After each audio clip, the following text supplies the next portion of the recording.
Are you wondering about how to candle your quail eggs, how to go about doing it, and when to do it? That's what we're going to talk about in today's video, so stick around. Hey guys, welcome back to another Slightly Rednecked video. Again, my name's Chris, and if you're not familiar with this channel, I help you to produce your own meat, eggs, and vegetables from your backyard, your balcony, your deck, your garage, or heck, even a spare room in your house if that's the way you want to do it. And today is day 15 for these eggs in incubating. So that means it's day for them to go into lockdown. If you're going to candle your quail eggs, now's the time to do it. Really, right before you go into lockdown, remove the ones that have just not developed at all. Now, honestly, I don't usually candle my quail eggs. I just figure whatever's going to hatch is going to hatch. But it's not a terrible practice to do it, to go ahead and candle them, figure out if any of them have not developed at all. You might as well just not even put them in the incubator. There is a chance that if you do put those in there, leave them in there during lockdown, that if they haven't developed, being 15 days in 100-degree temperature inside the incubator, there may be some bacteria that develops inside those eggs. And if they were to crack or explode or something like that, which is possible, then it can contaminate your whole hatch and cause big problems with it. I don't usually find that that's a big issue, but again, if you want to candle your eggs, now's really the time to do it. You can candle them much earlier than that, but there's not really any point in it. Quail eggs are notoriously hard to candle. So doing it right before they move into lockdown is really the time you're going to do it. Now, we're going to have to kind of do this in the dark. I'm not sure how well this is going to show up on film. So let me explain kind of the process we're going to do. What I've got is what did I do with my flashlight? There it is. I've got a flashlight here. It's a fairly bright flashlight. You may be able to see that, maybe not. And what I'm going to do is basically take the eggs, I'm going to put them in my hand, I'm going to shine the light up through them like so. You can see the light shining on my hand here maybe. And, I'm not necessarily going to be able to see a chick inside the egg, but what I'm going to be able to see is if any of them have not developed at all, they're going to glow like a light bulb. And those are the ones that I know, those don't need to go into lockdown. So I'm going to have to kind of turn out the lights to do that because otherwise you won't be able to see, of course.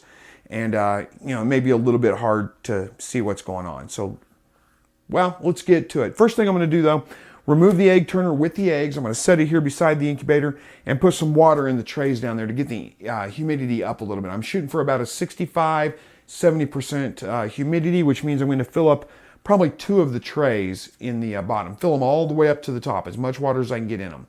But I'm not going to fill all of them because I don't need that many of them. It's summertime here in Southwest Missouri, and the humidity in the air is high enough. I don't need all, what is there, 5 trays? 6 trays. I don't need all 6 trays full of water, just 2 of them. Hopefully that makes sense.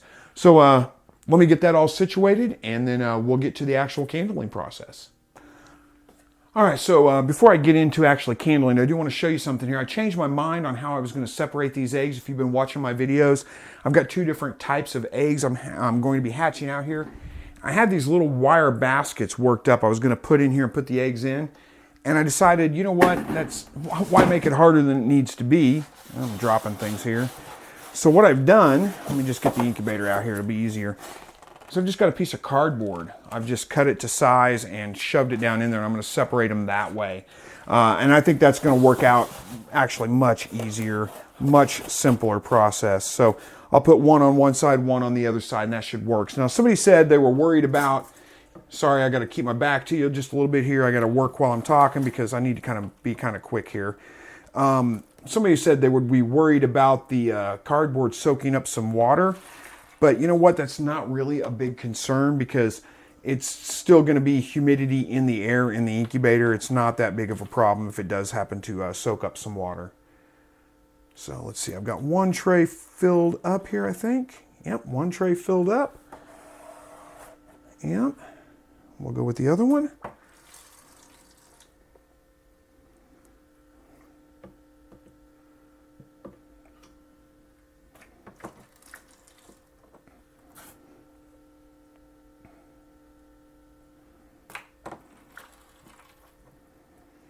All right, so let me get the lights off here and we'll start looking at some eggs. All right, so here's what we're looking at here. So basically, to candle an egg, again, I'm just going to take it out of the egg tray, put it in my hand, and I'm going to shine a light up through it. Now that one's completely dark. So there's probably a good chance that that's a developed chick in there. I don't know, again, how well you can see it. You might just see a red glow there around my fingers, but the egg itself is dark. And you'll see a difference here in just a minute. So that one goes in the incubator. And I'm just going to work my way through them and see if I can find one that... there. And you can see this one really well, the egg sac inside.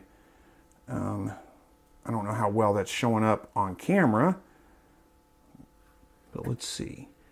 You can probably see the egg sac, and it's glowing clear there, but it's dark the rest of the egg. And again, I don't know how well that's going to show up in camera. So that's a good egg. We're going to put that in here. So let me work through a couple of these again pretty quickly. We'll see. There's another one that the eggs or the air sac is glowing pretty good, but the rest of the egg is dark, so it's probably a good egg. Now there's one that's probably not going to hatch. And hopefully you can kind of see this, but that one glows like a light bulb. I mean, it is just clear all the way through. So that's an egg that's probably not going to hatch. Let me turn it towards the camera just a little bit. Maybe you can see that. No matter which way I turn it, it's clear, glows completely through. Probably not going to hatch. So we're going to discard that egg. And then let's work through. Be fairly quick. Dark.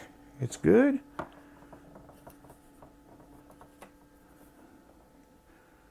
Now that one doesn't look like it's going to hatch. It glows pretty good. I don't know if you can see that or not. It's not really that dark at all. You're going to see the red glow around my fingers where the egg is, but the egg itself is glowing. It's pretty clear. That one's probably not going to hatch. We'll discard that one. Dark. Good thing is that most of these, I'm going to only come across two. Oh, there's another one. A third one. Hopefully you can see that just lights up all the way through. Not going to hatch. We'll discard it. So we're 3 eggs so far out of these. Not too bad. The rest of them have all looked like they're developing pretty well. And again, I want to move fairly quickly through these eggs. One thing I will say is make sure you wash your hands before you go dealing with these eggs. There's no reason to...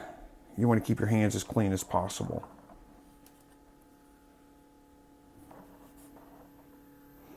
Okay, on to the meat maker eggs.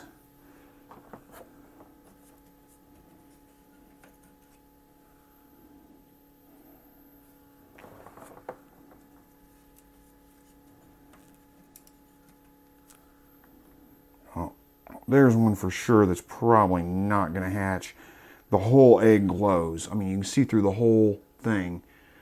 Very difficult for me to show on camera, but it's a pretty obvious thing when you look at it. When you see one that's, you know, is clear all the way through, you're going to tell.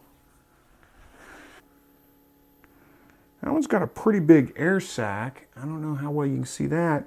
It's dark most of the egg, but it does have a pretty big air sac, but I think it's a pretty good size egg, so I think it's going to be fine. We'll go ahead and put it in there. All right, so got all the eggs candled, all of them in the incubator on their correct size. These are the meat makers, these are the Pharaohs. I had to discard 13 eggs total out of all of these. Not bad, that's a decent rate. So let me get this thing closed up, and then we'll get to lockdown. Make sure my...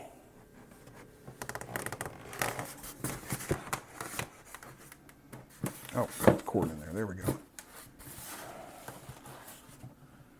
All right, so again, I don't know how well that's going to show up on video for you to see, but it's a pretty obvious thing when you have an egg that there's nothing developed in it. I mean, the whole entire egg is going to glow.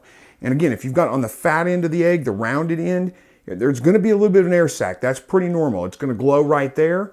But as long as the majority of that egg is dark and you can't see anything through it, then it's probably going to be just fine. Go ahead and put it in an incubator to incubate. So anyway, these things are in lockdown now. No opening it up till hatch is over. They should start hatching in the next day or two, probably next 2 days actually. Hopefully you guys enjoyed this video. You learned something from it. Thank you so much for watching. As always, God bless.